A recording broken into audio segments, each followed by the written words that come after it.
sorry I'm late.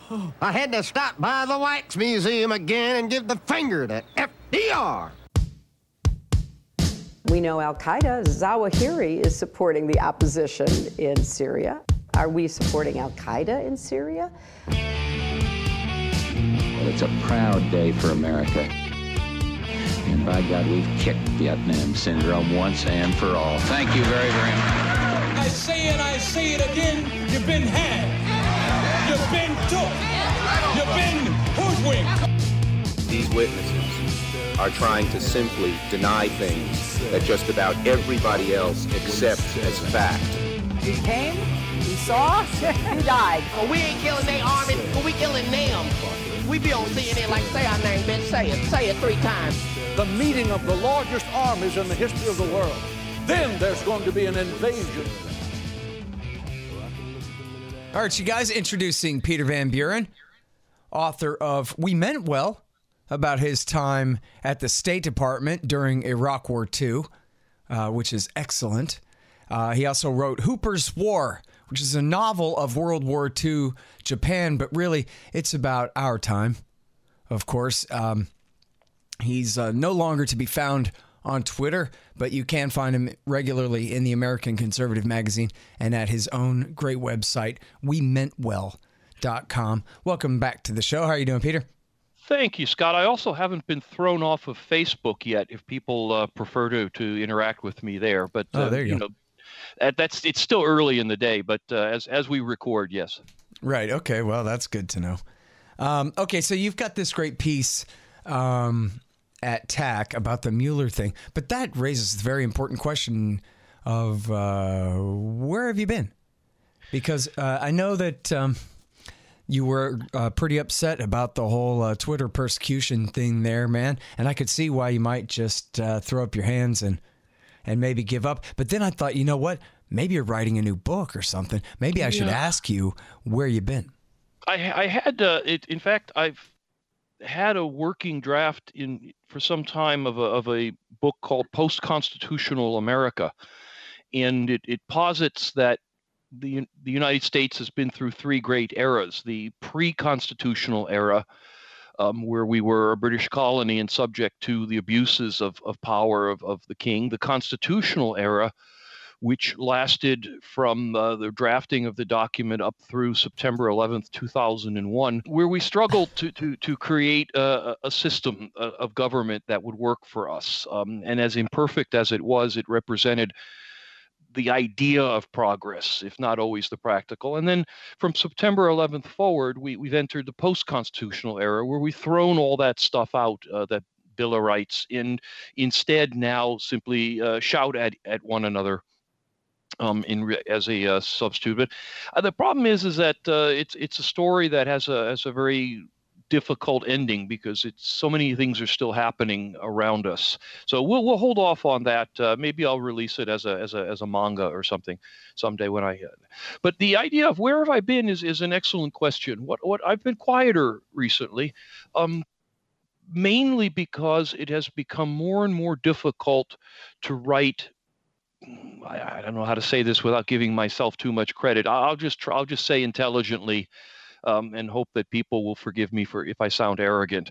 It has gotten to the point where if I try to write something explaining what's going on, it's seen as pro-Trump, which I'm not. I didn't vote for him.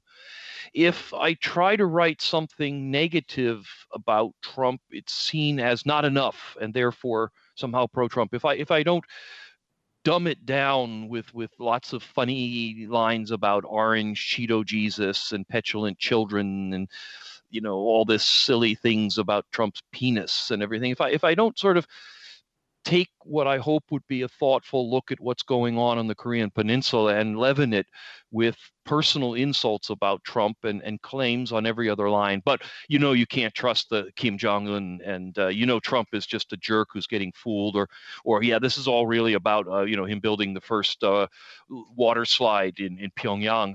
If I don't do that, I find that I have a hard time getting things published, that editors simply will say, no, thank you. And so it's difficult to keep shouting when you're not sure people are listening. So unless and until I have a way to say something that I feel is as intellectually honest as I'm capable of, I just keep my mouth shut these days. All right. Well, I can't pay you, but I'll run pretty much anything you want to write for antiwar.com, and you'll at least get clicks and eyeballs that way. And to be clear, you guys have. Antiwar.com is one of the few places that continues to publish me good and bad, whatever, on my part. I mean, in other words, most recently, for example, I wrote a piece trying to look at what was really going on the Korean Peninsula in terms of diplomacy. And I came to the conclusion that, for better or worse, there's one of the qualifiers for you, the petulant orange child Cheeto Jesus has facilitated progress between the two Koreas, independent of whatever the United States is doing, by basically breaking a logjam where the United States stood in the way of North and South working together. Things are happening over there. And in the article, I listed them quite specifically, very concrete steps that both Koreas are taking, as well as some softer steps about just the whole process on opening up. And I was turned down by a number of publications that websites, whatever, that I normally write to, because basically it appeared to be congratulatory toward Trump or praising Trump or giving him credit for something. And they just wouldn't publish it. Antiwar.com was, I think, unless somebody's picked it up otherwise, the only place other than my own blog that would publish something like that. Which is crazy. I mean, which is crazy. And there have been other pro-realism takes that have been published by The Nation and by, of course, John Pfeffer takes a great line on this. Tim Shorrock takes a great line on this. So it's not completely impossible to get those kind of views published by the liberals these days. Although, I don't know, maybe they do have more Cheeto stuff in there. I can't really say. I think so. But maybe they're seen as more liberal and people are more worried that you really do like Trump or some kind of thing. Because, I mean, you're right, though, that obviously the narrative here, and this is something that, those of us who have been against the empire in this century before Trump got here have been frustrated with. The narrative that all of the worst things about Trump are because of what an outsider he is, rather than being of the state. And so then, therefore, you have everybody, the liberal opposition to the Republican Party, the current Trump-led Republican Party, is in all based around the premise of rallying around the CIA and the State Department and the military in order to protect us from the elected government, which is reminiscent to me of the mistake that the Egyptian liberals made after they and the conservative Muslim Brotherhood overthrew the dictatorship. They just kept protesting after the Muslim Brotherhood won the election. Instead of then saying, all right, now we have a chance for something like a two-party system, and sometimes you win and sometimes you lose, they urged the police state, the military dictatorship, to come back to protect them from the right. And it seems like that's the mistake. That's the whole frame of reference about what's bad about Trump here. Is what an alien he is to the system, and so thank God for the system.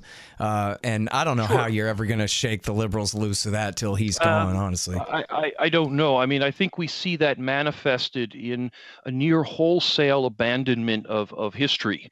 The great national tragedy, the number of journalists in mourning last week over the passing of George H.W. Bush, and prior to that, the great welling of tears that arose across America when John McCain passed away.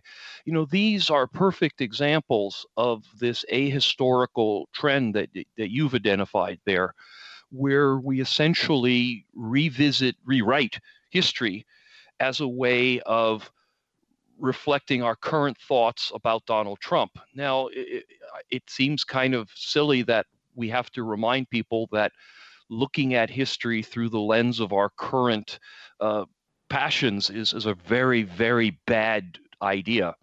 But that's in fact what's going on here. It has become, and in my own writing, the same thing. It has become impossible to attempt to objectively look at the events of the Obama years anymore, because every single thing you write about Obama is viewed through the lens of what people think about Trump.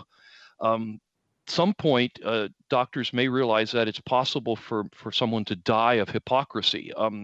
I think I'm patient number one. To see the New York Times bleeding page after page about the horrors of the war in Yemen now, because it's Trump's war, whereas we all know how strongly they supported that when it was Obama's war. Samantha Power, who was one of the most bloodthirsty, along with Susan Rice, members of the Obama administration who promoted the war in Yemen, is now on Twitter explaining that it's crime against humanity. People who ignored or praised the relationship of the Bushes with the Saudis for decades are suddenly shocked to find that the Saudis can be naughty people simply because they now see it as a anti-Trump thing. It's very difficult to talk objectively about, say, the last 50 years of American-Saudi relations when you've got to kind of explain to people that they're acting in the most hypocritical way possible in viewing things. And then how do you go forward? How do you talk about the fact that the Saudi murder of this journalist is not even in the top 10 of the most terrible things they have done? Well, I mean, honestly, on all of those, I mean, you're absolutely right about the hypocrisy, but all the cases that you cited were ones where they're finally getting it right now. The problem is, it could be worse than that in a sense, where now finally the New York Times is covering it, and Nicholas Kristof is even saying may he smoke turds in hell. I'm sorry? I said, may Nicholas Kristof smoke turds in hell. But, no, he's the worst one of them. But the point is, he is said in the paper the other day that, look, we are using hunger and starvation as a weapon in this thing deliberately, and that's not okay. I mean, when that message fails to seep through to Nicholas Kristof is when the war continues forever. Like, at some point, we have to have some kind of break inside the establishment from continuing this. So, but I hear what you're saying, obviously, about the Obama thing. But I guess this whole time I've been yearning for the liberals to find a way to come slinking back to the anti-war movement, and never mind the hypocrisy. Right? Is the hypocrisy I hated was when they shut up when Obama was doing it. I don't mind that much when they start complaining about Trump. If you understand what I mean, they need to be told that they're right, and then we need to elaborate further about why they're even more right than they know about those Saudis or whatever the case is, right? And if I am in a glass half full mood, and I only do that if it's vodka, if I'm in a glass half full mood, I can see your point. It's finally people are coming around to see the realities of Yemen, for example. The problem is when you take a longer view of these things. In other words, Trump is someday not going to be the president anymore, whether that's tomorrow or 6 years from now. And if you blame all these things on Trump, then there's a possibility, a likelihood maybe, that the day Trump is gone, you just announce everything's been fixed. Right.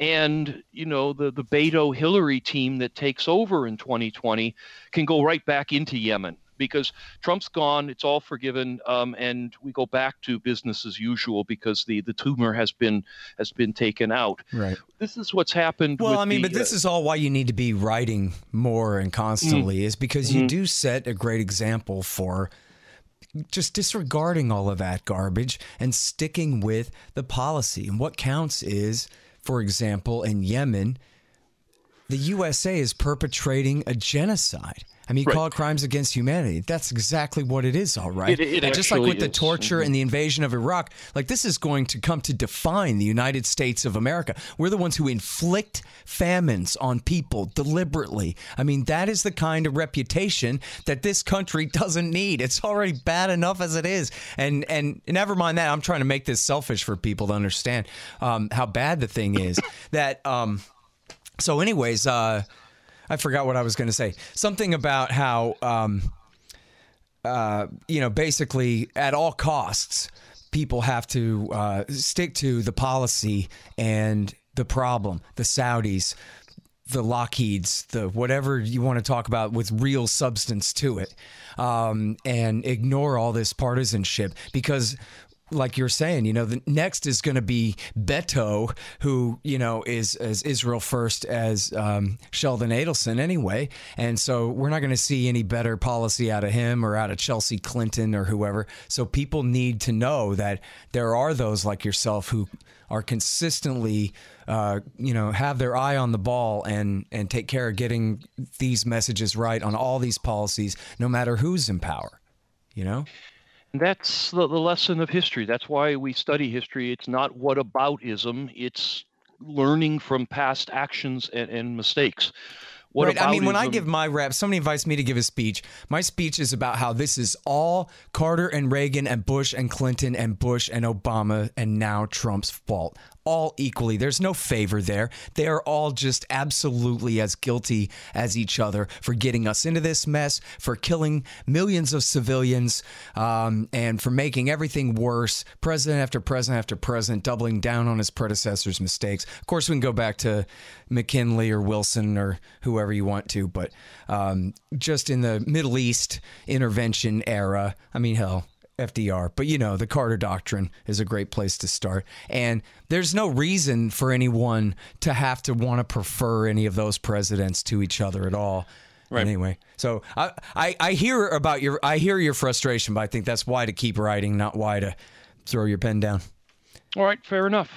So now let's talk about what you wrote here, because I think it's really important. Because again, I think there's just no question, honestly. I could convict him, and I'm no lawyer, but Donald Trump is guilty of crimes against humanity. And it's true that he inherited all 7 of his wars from Barack Obama, who expanded from Bush's 2.5 or 3. And yet he has escalated all of the wars. We bombed Afghanistan more this year than any year since 2001 and 2. Starting with the origin of the war. He's sent infantry into Somalia. He's escalated the genocide in Yemen that, again, yes, he inherited from Obama, still fighting on both sides of that war. He's expanding the mission in Syria against the Shia, not against the Islamic State or Al-Qaeda there, which, not that I'd be for that either. Iraq War 3.5 still raging in Western Iraq. And so, but meanwhile, he's being accused of this whole Russia treason thing, which I'm just not impressed by at all, but maybe I'm wrong. There's been a lot of new developments lately. So here, pardon me, let me get the title of your article right. It's Mueller's investigation is missing one thing, a crime. Well, you sure you're not overlooking something there? Because look at all this smoke, Peter.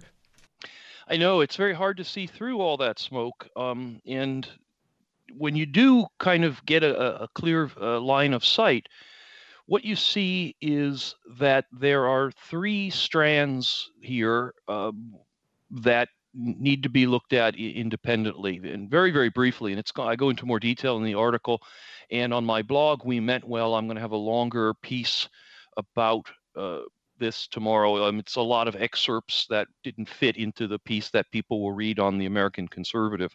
But basically, you start off with what we call RussiaGate, the concept that was originated by the Democratic Party through paid-for opposition research done by Chris Steele that basically made undocumented, unproven claims that Donald Trump is under the influence of Putin, that either through blackmail and the so-called P-tape or sweetheart deals for property real estate in Moscow, that Putin is controlling Trump or influencing him or something along those lines.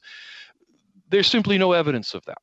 And the most recent events in RussiaGate, and we use that as short term here, are simply that Trump's organization, which had been pursuing business in Russia for many years, as had many other American and other foreign businesses, none of which is illegal, continued to pursue business deals in Russia 5 months longer than we all knew about originally. Now, I don't think anybody was out there tracking this day by day. But anyway, we found out through Michael Cohen, Trump's lawyer, his guilty pleas, that this went on a few months longer. It didn't result in anything. There were no deals made. There was no money exchange, no contract signed. And Trump has conceded that this much is at least factually correct. Is that right? Yeah, this is all well known. I mean, the only new edge of this is that it went on for 4 or 5 months longer. But I mean, he's conceded that much. Correct? That we knew several years ago. I believe so. Okay. Yeah, I mean, I think I saw a tweet where he was saying that essentially this was true, but that it still didn't matter. And it still doesn't matter because none of it was immoral or illegal. None of it was anything that was unknown to the electorate. And none of it proves any connection between what's being claimed, that sitting down and talking about a business deal equals Putin has control over Trump in some way. Those two things have never been connected in any way, and they still haven't been. Now, I realize it's only been 2.5 years since the investigation began, and one of your listeners is out there somewhere saying, but just you wait. Okay, we'll keep waiting. The article that I wrote this week for American Conservative is a follow-up to one I wrote 10 months ago, where I said basically the same thing. 10 months ago, I said, as things stand today, there's no evidence proving any kind of active causal relationship between Russia and Trump, where one causes the other to do something or influences the other. 10 months ago, I said that, and this is an article saying, well, it's been 10 months, and a lot of stuff has happened, and we're no further ahead on that so-called proof. All right, now on the Trump Tower thing, one thing I heard that might be a credible accusation, at least I'd like to hear an answer to it, is the idea that, well, since he lied and said that he stopped seeking the deal before the primary season started, that just the fact that he lied at all meant that the Russians had something over him, that he was now compromised by them and vulnerable. Let's. I mean, does that make any sense? I mean, first of all, how big a deal is it? Arguably, it's no big deal at all. I mean, to get caught in lying about something that doesn't matter is, you get into the realm of metaphysics there. I remember when my kids were little, they'd be standing next to a broken lamp holding a baseball and saying, the dog we didn't own broke the lamp. It's like, yeah, that's a lie, and lying's not a good thing, but I'm pretty sure I know what really happened here. Second, if the Russians, in fact, have all this power over Trump, either because of this most recent doorbuster, or because of the P tape, or because of whatever you think it's because of, they're really pretty bad at using it. The big stuff, the sanctions against Russia, are all still in place. NATO is still perched on Russia's borders. NATO has actually expanded by adding Montenegro to the mix. The United States has sold weapons. Pardon? And Macedonia. In Macedonia, sorry. NATO is the biggest threat. The sanctions are still there. The United States and Russia haven't cut any sweetheart deals that anyone can point to. If the Russians have got all this influence on Trump, they have really not made very good use of it. In fact, hard to find that they've done anything to their advantage other than a few, brotastic tweets that we seem to make a big deal out of with Putin. Otherwise, if you've got all this influence and you don't use it, you kind of wonder if the influence is actually there. Sorry, just 1 second. Hey, guys, here's 2 important books you need to read. No Dev, No Ops, No IT by Hussein Badakhshani. It's about how to run your technology company like a libertarian would. No Dev, No Ops, No IT by Hussein Badakhshani. And check out this great new dystopian novel by a friend of the show, the great Charles Featherstone. It's called Kesslin Runs. It's about the very near future. I think you'll like it. In fact, you linked to this piece by Paul Sperry, who I sometimes agree with. He does good work, certainly on the Saudis and stuff. He's written great stuff for years. And he really says that if you look closely at the Cohen filings and all that, that really it goes to show Trump's innocence. And I thought, or it's at least exculpatory in a sense. And the biggest part of that, I think, was, Cohen, on behalf of Trump, was in direct communication with the Kremlin. And then it turns out that meant he emailed from the public email submission form on the Kremlin website, that he didn't even have an email address for an important contact there to even talk to about this. And that then he cites all the examples of that being cited by others in the media as direct contact with the Kremlin, and this giant thing they're making out of nothing. Again, it's just like, it really, doesn't it remind you of the run-up to Iraq War II, where we got 16 reasons, and none of them are true, and none of them would be good enough, even if they were true, but it adds up to 1 million, and so we're going. Caitlin Johnson, who I would be following on Twitter if I was safe enough to be allowed on Twitter, has said that we haven't seen this purposefulness of the media since the run-up to Iraq War II, where the media as one voice has taken on the task of telling us that Trump and Putin are one and the same. This whole, and it comes down to this absolute abandonment of journalistic standards. I'll give you an example of how you can play this. As your listeners know, because I remember we did a show about it, I visited Iran in May. And in order to visit Iran, you have to interact with their government to get a visa and get approved. So it is perfectly legitimate for someone who doesn't like me to run a headline that I've been in direct contact with Tehran. The mullahs and Peter Van Buren have worked closely together. You can kind of say that, and it's kind of not incorrect, but it kind of isn't very truthful in any significant sense.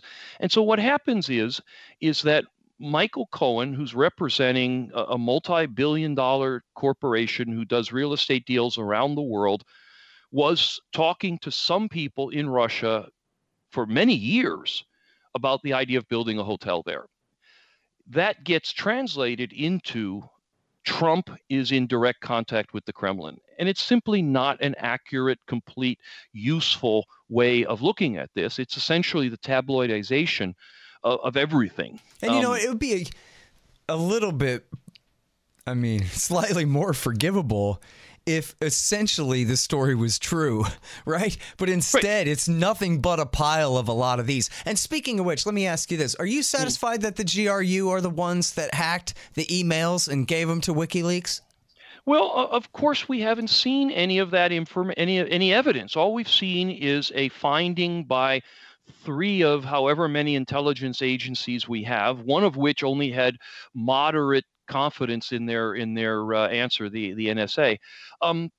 The others were the politicized CIA and FBI who clearly took a stance in this last election. That's all we've got to go on. Everything else is simply belief and hope. There's been no evidence shown. The FBI and the federal government has come to these conclusions without ever physically examining the hardware that was hacked. And I realize there's questions about that, but just to say, well, we don't need to look at it. It's cool. You can't just kind of impeach your president based on that information, which seems to be what this supposedly is all aimed at. You can't accuse people of treason formally or informally based on that kind of thing. So no, I haven't seen anything that's conclusive. I have seen a lot of noise that will never be satisfied. Mueller is indicted 30 people in Russia for this hacking, but none of those indictments will ever be seen again.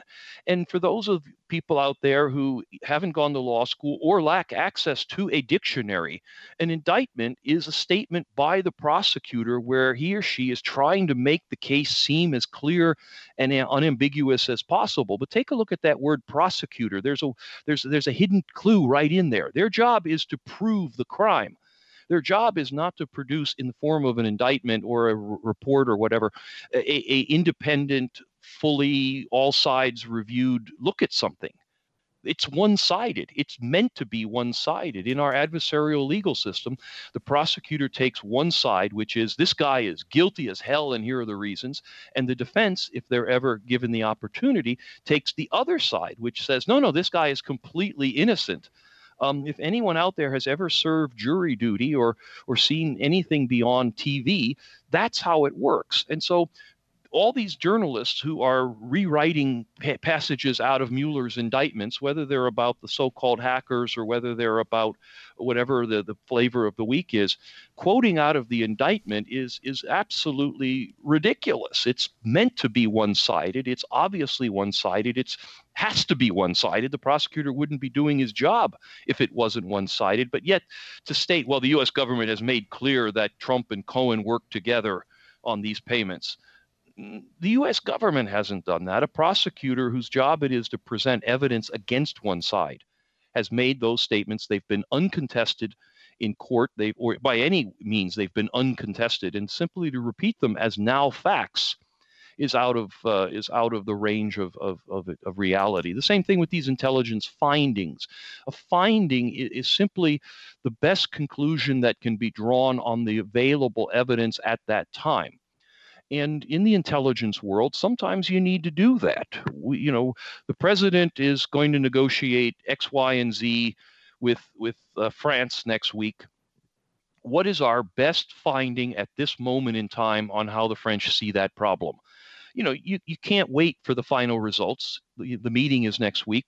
And our best conclusion with moderate confidence is that the French position will be blah, blah, blah. So this finding that is now more than 2 years old, more than 2 years old, simply represented the best guess of the evidence available at that time, and that's assuming that there were no politics involved in it. I hasten to mention that those same findings concluded that there were weapons of mass destruction strewn across the landscape in Iraq, that we'd practically be tripping over them in parking lots after the invasion. So these findings can oftentimes be wrong. Yeah, well, especially ones by James Clapper. I mean, he was the guy who lied us into Iraq War II, or right up with the rest of them. Now the people who were supposedly all objective, when they wrote these findings, James Comey the other day, actually just in my neighborhood, I didn't get to go because I had to use the restroom. But James Comey said we need to resist Trump and vote him out of office with all of our breath. The idea that he's always been objective, but recently he's not, and Clapper and all these other guys who are now commentators on TV talking about the end of democracy, the idea that these partisan views were developed, only recently is, again, it strains one's assessment of human nature to say that these guys once were completely nonpartisan and now are completely partisan. But I want to go back to Mueller and the article, because the RussiaGate thing is fading very, very quickly. Though the media puts it forward as a crime that's been committed that Trump has to exculpate himself from, in fact, reality works the other way. Nope, you have to prove something happened. And yes, I know tomorrow could be the day, but it's been 2.5 years and nobody has proven jack. And unless and until they do, I'm going to say there is no collusion, for lack of a better word. Now, what's come out in this last volley of Mueller findings is now a whole new thing, which is campaign finance violations. We sort of knew about this for a long time. We've all been fapping off to Stormy Daniels' constant pictures for a couple of years now. But the idea is that now it's the headline issue. It's the top of the pile. It's the thing that's going to bring Trump down. Southern District of New York attorneys are going to indict Trump, yada, yada, yada. It's now at the top of the list. And it's worth pointing out that a Mueller investigation, which started out looking at questions of treason, is now waist deep in technicalities of campaign finance law involving keep quiet payoffs to two bimbos who allegedly slept with Trump. Parentheses, my God, if you slept with that guy, you deserve all the money. But that's a separate story. The idea here is that we've now morphed. We've gone full Monica Lewinsky here, the same way that Ken Starr's probe of Bill Clinton that started with Whitewater, ended up dealing with Bill Clinton's probes of Monica Lewinsky. So we've gone full circle on this, where we're no longer talking about what mattered, and we're now down into some extremely archaic campaign finance law questions. And we won't have time to go into all the details here. And I didn't have space in the article American Conservative. So people are interested. My blog, wemeantwell.com, starting on Wednesday the 12th, will have all this laid out. But essentially, in order for any of this to matter, supposedly what happened is Stormy Daniels slept with Donald Trump, and Michael Cohen, on behalf of Trump, gave her a bunch of money to not talk about it. Now, first of all, paying people to stay quiet is not illegal. I myself am currently under 2 non-disclosure agreements that things I cannot talk about in any way. That it's not illegal. It happens. What's supposedly illegal about this is the characterization by the prosecutor that that money was not a legal payoff for a non-disclosure agreement, but in fact, a campaign donation designed to influence the flow of the campaign. So in other words, if Trump himself on camera took a bag of money and handed it to Stormy and said, "Thanks for the role, take this money and never see me again, bimbo," there's nothing illegal about that. Where it becomes illegal is if the money was used to influence the election, then it becomes a campaign fund or a campaign donation, and Trump directed Michael Cohen to do that. So you've got to prove a bunch of stuff that no one to date has asserted other than perhaps Michael Cohen. Mm-hmm. Well, and by influence the election, that means prevent it from being influenced by these facts coming out, which is coming out, right? Getting into a pretty detailed argument about something that happened before the election.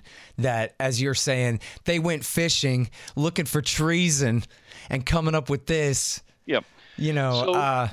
I can see the distaste for Trump, as I'm saying, guilty of crimes against humanity and all of that, but geez. None of this is good or tasteful or elegant or it's all bad. Your grandma would never be happy if you did any of these things. But we're talking about overturning an election. And or you're going to have to convict Obama and Bush next to him, and they can't do that. And old Bill, too. That's the funny thing you say, because people would say, well, they're no longer president. Ha. But it's important to realize that the things that are being talked about on Maddow et al. About impeaching Trump over these payoffs happened before Trump was even elected. Yeah. Well, and look, you talk about treason. You got John Brennan running around using the T word, but he was the guy who was the #1 armor and financier of Abu Muhammad al-Jawlani, the leader of al-Qaeda in Syria, for 5 years straight. Yeah, but at least he was working for the government when he did this. Trump was a private citizen, and they're going to impeach him as president over things he did before he was elected presidency. Yeah, I don't think they're going to. I think they know they can't do that. But I mean, that's what we're talking about here. We're talking about retroactive actions. This is Twitter again. This is the idea that anything you do today needs to be judged against tweets that you sent in junior high. Or if Twitter wasn't available, then things you wrote in your high school yearbook. This is what this is. They want to impeach Trump over something he did before he was even president. That's absurd.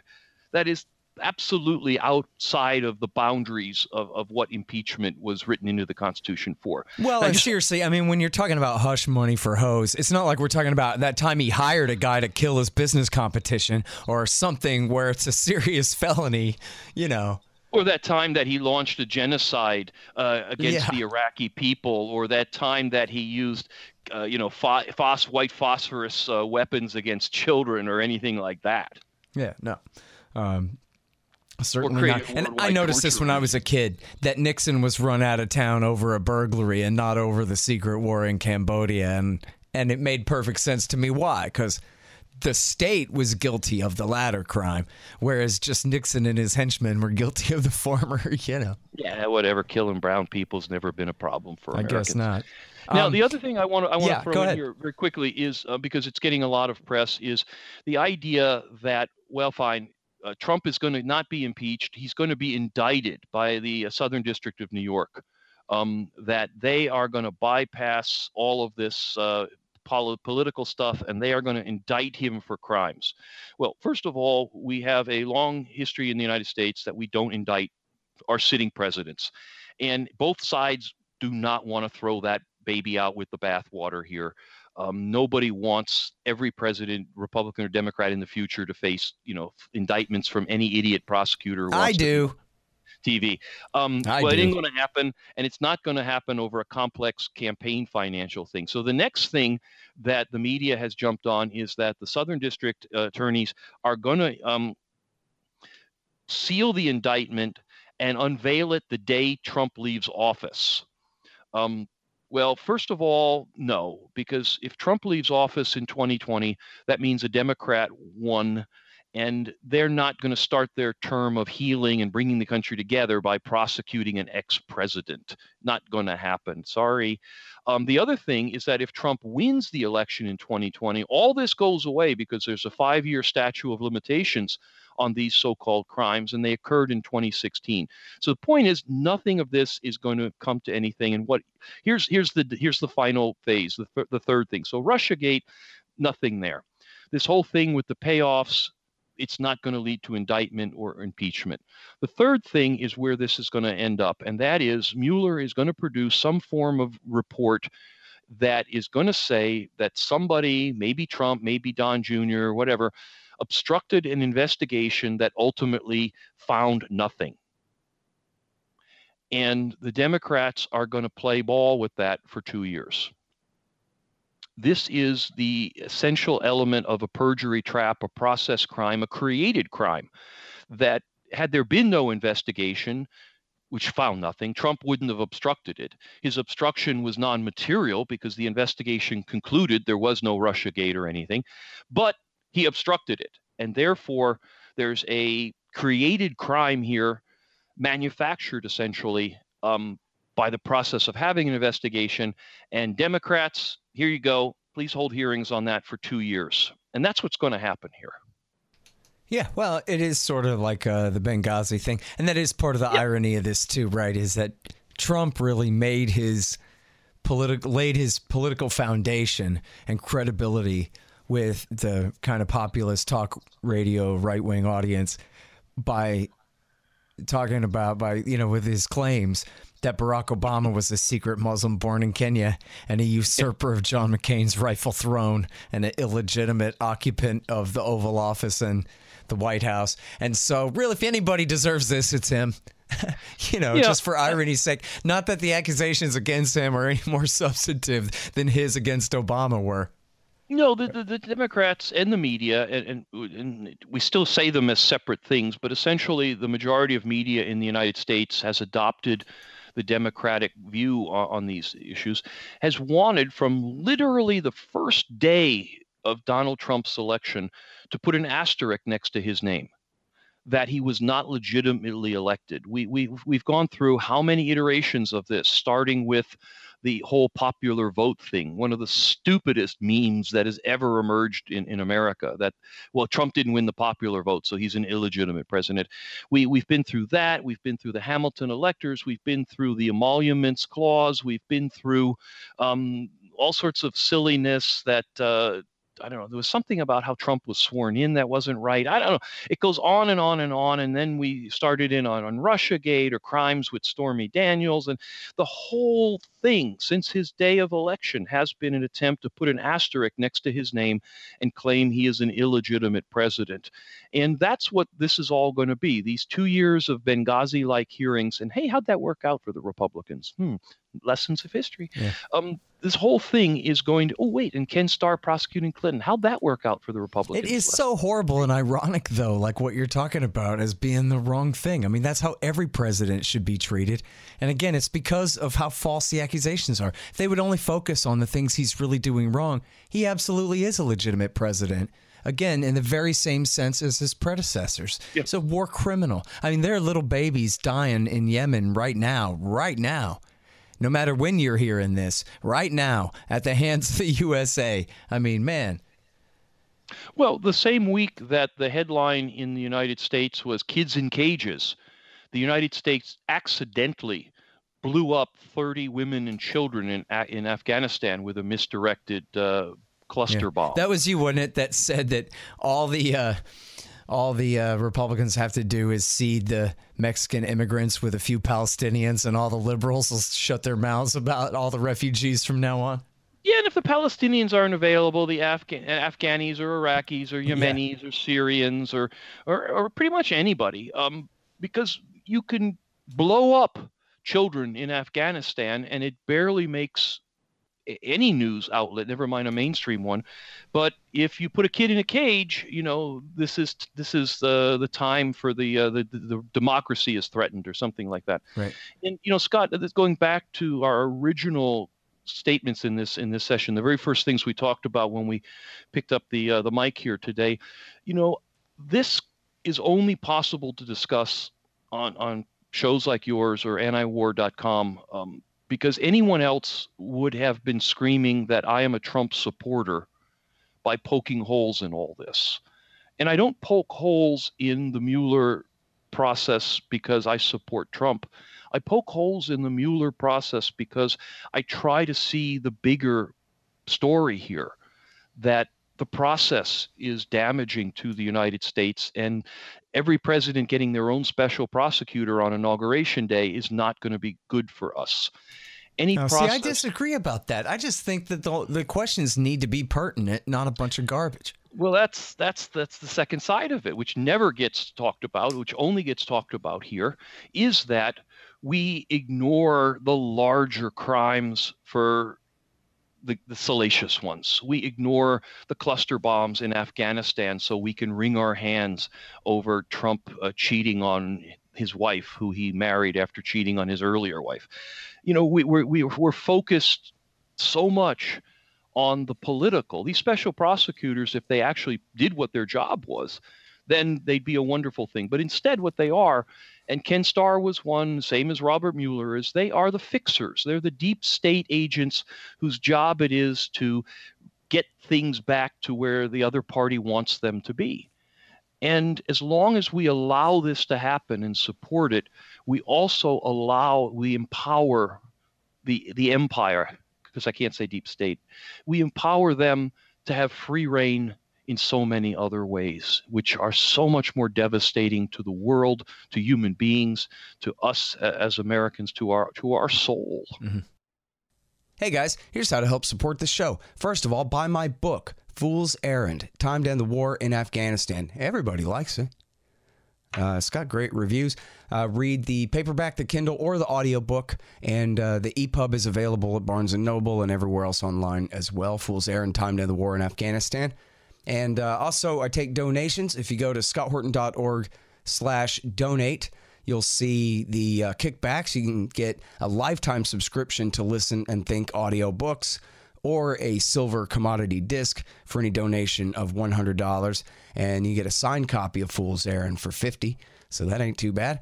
And anyone who donates by way of PayPal or patreon.com/Scott Horton Show, $5 or more per month, and you'll get access to the private subreddit, the new Reddit group there at r/Scott Horton Show. And all new signers, uppers to Patreon also get 2 free audiobooks as well. And yes, I take every kind of cryptocurrency, most especially Horizon, but also Bitcoin and the rest of them too. So check all that out at scotthorton.org/donate and patreon.com/Scott Horton Show. Thanks. Oh yeah, and don't forget to shop Amazon.com by way of my link at the bottom of my page at scotthorton.org. You'll see it there.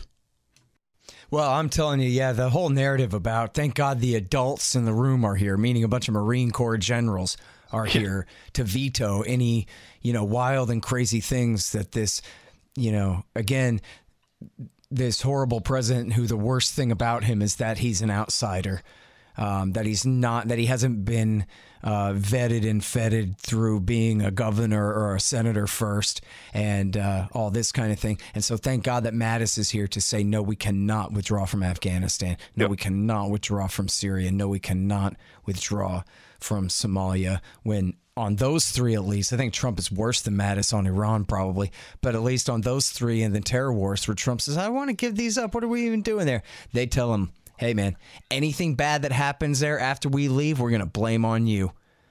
And basically extort him into expanding the wars. And I don't want to give him too much credit because he should have told Mattis, forget it then, you're fired. I don't care what you say. He's the president, right? Yep. But yeah, but you have, again, the entire dissent thinking that thank goodness for the entire unelected executive branch of government, and particularly the national security state bureaucracy, to protect the permanent power establishment from this wacko who might do God knows what. He might take it way too far in a place like Iran, or he might back down.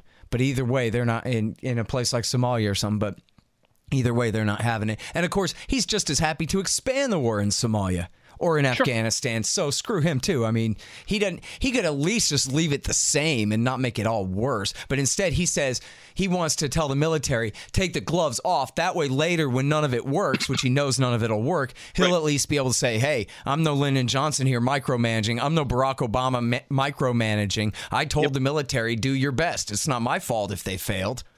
And the thing is, is his MO. He said that before, Those actions are politically, at worst, kind of neutral. Nobody cares. They're barely reported on, and they influence no significant voting blocks. The media has no interest in those things. At best, they actually appeal to some voting blocks that we're being more aggressive. We're taking the gloves off or something like that. I mean, there's people who still think that we didn't blow up enough stuff yet in Afghanistan. That's the problem. We were too easy on them, or pick your favorite spot. And so that's the thing. And the more that we are all distracted by Stormy Daniels' prodigious bosom, then the less we care.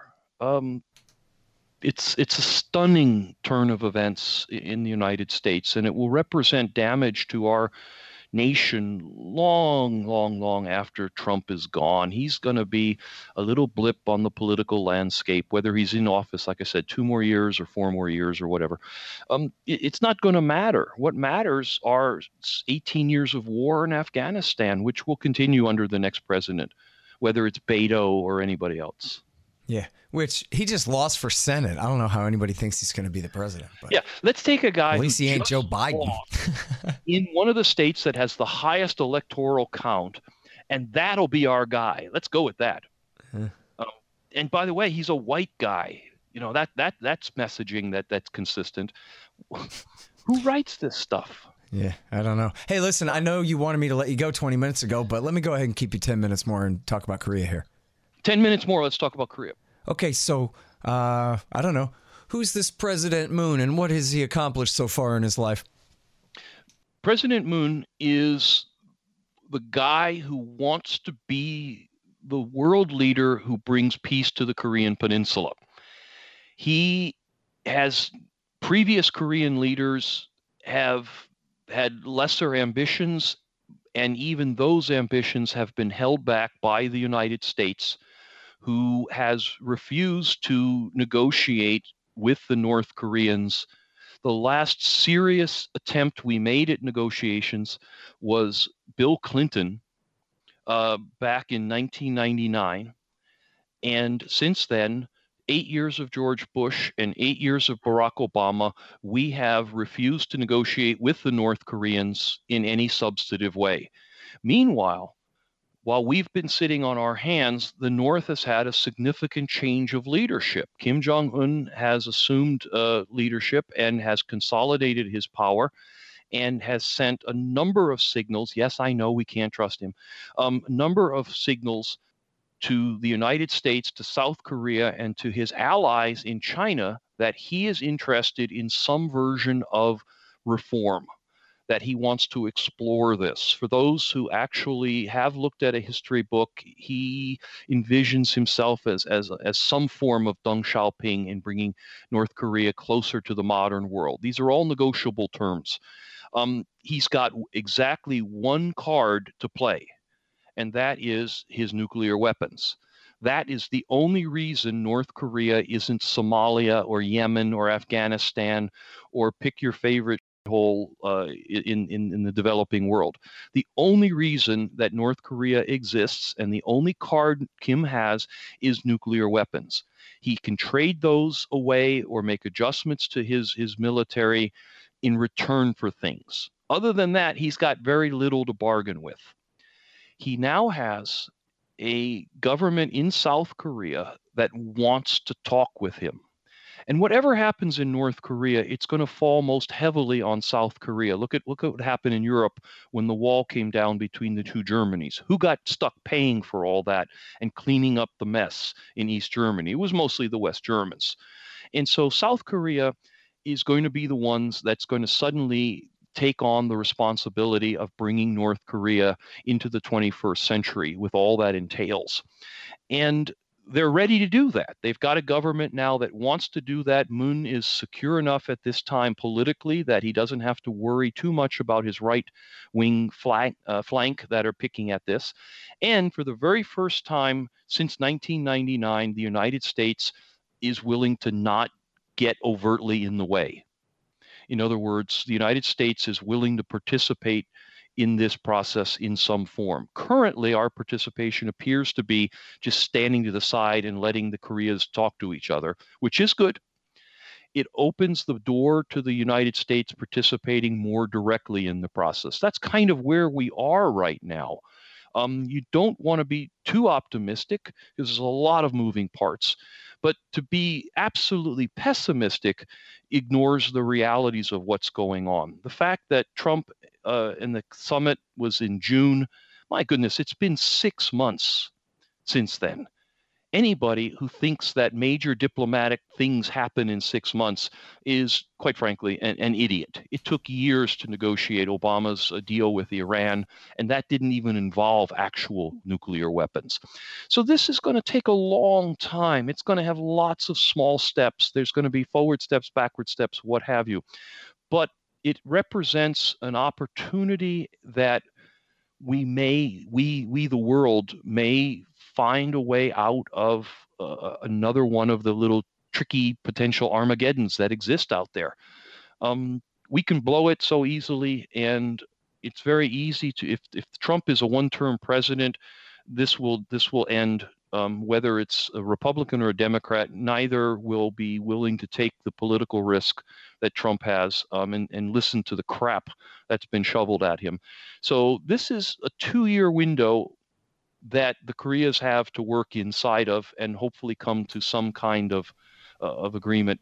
They're going to have to earn every step forward they take because the media, both the media in the world outside of Korea, the South Korean media, by the way, has generally supported Moon and generally understands what's going on, and the reporting has been pretty good. The media outside of Korea still thinks it's the Cold War and still is absolutely convinced that you can't trust the North Koreans. You don't have to trust them. We're talking about making deals, not getting married here. We're talking about you do this, we'll do that, or we'll do this, then you do that. And if you don't do it, we're going to reverse ourselves. And when Reagan said trust but verify about the Reds, what he meant was pretend like you trust and have a smile and be polite, but don't trust. Verify. That was all that ever meant in the first place. It's like a faucet. I'm going to turn it on and water's going to come out, but I can turn it off just the same. We're not talking about one afternoon, North Korea is going to FedEx all its nukes to us in the United States for disposal, and then later that day, all U.S. forces are going to withdraw from Korea. Not that even matters, because the majority of our deterrent isn't in Korea anyway. It's in Japan. It's floating in the Pacific. It's flying in space. Mm-hmm. So none of what you've read is any realism. I mean, the whole thing about the U.S. has canceled some exercises. We can restart them anytime. If those soldiers really need to practice loading their weapons and running around, we can do that someplace else. It doesn't have to happen in Korea per se. And as I mentioned, the majority of what we would bring to war in Korea is not ever in South Korea, never will be in South Korea. What's there is essentially a small tripwire force. So in other words, those exercises really are just provocative. And think about how provocative they are from the North Korean point of view, right? If the British were training like that on our northern border or something like that, I don't know what you could compare that to. Sure. The Chinese occupying Mexico and training there, And I say that having participated in those exercises. I was in Seoul at the American Embassy for 4 years. I was involved in the evacuation of American citizens planning, which would have been a major part of any conflict in the Koreas. So and because I'm a curious guy, I always took advantage of that and sat in on all the meetings I could and overheard what I could and learned everything I can. And I can say with some certainty what these exercises are all about, what's gained and lost by conducting them, what can be reproduced either by electronic exercises or doing things in smaller pieces or what have you. So, when you get some 24-year-old journalist out of Brooklyn whose world knowledge consists of knowing more about artisanal coffee than is healthy, and he or she then writes an article that without these exercises, the U.S. has given in to Trump or given in to Kim, and Trump has sold America out. I respectfully say, I'm sorry, you don't know what the hell you're talking about. All right, well, so let me ask you this then. Yeah. What has been the Chinese role so far? Because I know Kim went to China and met with, I assume, the bosses there, the very highest ones of them, maybe President Xi, and was told what? And then, then the secondary question would be, and now all of Trump's ham-handed bumbling and sanctions and arrest of this CFO of this major Chinese telecommunications firm who's the daughter of the founder and apparently a huge important personality in Chinese power and politics there. Does that jeopardize the situation with the Korea talks? In other words, does that change America's situation as far as our relationship with China and then their incentives for how they're dealing with the North Koreans in terms of what I assume is them encouraging Kim to continue forward with this? Maybe they're even forcing him to. While I absolutely hate the term 3D chess, because as it's constantly applied to almost everything these days, especially the Mueller investigation, if it applies anywhere, the Chinese get the nod there. They've got obviously a very complex relationship with the United States. And I don't know if they're our largest trading partner outside of Canada or whatever, but I mean, they're one of our largest trading partners. They hold, I think, the second or third largest amount of U.S. government debt overseas. Our countries are obviously deeply intertwined economically. And we share political interests, even though we kind of make a lot of noise about the places we don't agree. So China and the U.S. have a very complex relationship, and North Korea is one smaller part of all that. The value of North Korea is as a buffer state. North Korea sits between the Chinese border and the American forces. The U.S. will not attack North Korea because of China, and China won't. It's a buffer zone, and that's very important. It's a client state, so it has some political value, but essentially North Korea is not that important in Chinese foreign policy, except as a wedge or a tool that can be used to influence other areas of foreign policy.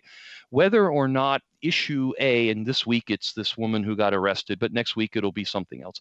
Whether or not issue A is a big enough deal to pull North Korea into the negotiations. In other words, the Chinese say, well, look, if you want our help with North Korea, you gotta give us something over here. I can't answer that case by case. I doubt it's that big a deal as many instances as the New York Times would have us believe. But it is a factor, and North Korea probably matters right now more to the United States than it does China. It certainly matters more to the South Koreans than it does to China. And the Chinese will be using it as a wedge to get whatever they're looking for these days from South Korea. That's much more likely. But it's a bargaining chip. It's something that is negotiated. And I mean, the Chinese have their issues, and they've got to keep North Korea as a buffer in some form. It doesn't have to be the form that it's in right now. They're not going to negotiate that away, and you should never expect that. I mean, no one is realistically going to negotiate away their final hold card. Hey, did the Chinese government at the time encourage the Kim Jong-il government to go ahead and withdraw from the Non-Proliferation Treaty and start making nukes at the time? I don't know the answer to that. I can guess that they were probably more kind of non-committal than encouraging. I don't think they would discourage him, but again, if you're China, do you want a nuclear armed power on your border? Because what we know, what we never talk about. But I guess they didn't have the influence. I mean, because I agree with that. It makes no sense to me that they would want that, and yet they didn't stop it. They didn't have the influence to tell Kim to sit there and take it when John Bolton was doing everything he could to provoke him to withdraw from the treaty. Yeah, that'd be my guess, but I'm just kind of spitballing that. Yeah. I think if I was China and if I was South Korea, the thing I would be most worried about in terms of nuclear things in North Korea, which we don't talk about, is not that they're going to launch this multi-missile attack. I would be much more worried about a Chernobyl situation, where what must be fairly low standards of industrial safety in North Korea result in some kind of nuclear accident that becomes a global event. Well, yeah, I mean, the Russians built that Yongbyon reactor back in the 1970s or something, I think. And I'm going to guess they probably cut a few corners. And you know what? Yeah, I mean, Gordon Prather, I hope I'm getting this right, I'm pretty sure, said that it was actually originally designed to run on highly enriched uranium, like virtually weapons grade, if not weapons grade uranium in the first place. Yeah. So, yeah, not exactly the 21st century design we'd like to see there. Yeah, so there's a lot of things. But I think that it's very shameful that the media has decided to label, and the Democrats, has decided to label active diplomacy on the Korean Peninsula as Trump got played by Kim. I hate terrible. That narrative. So that was so transparently stupid and partisan and wrong. And especially because, forget whether it's Trump or anybody else, America has no right to insist that North Korea do anything other than not attack anyone else. But even then, we don't have the right to really lay down any ultimatums about that. But then secondly, we have everything to give and we have absolutely nothing to lose. That's right. For making friends with North Korea. That's absolutely right. So everybody who disagrees with that is wrong. And that's the end of that. That's the end of that.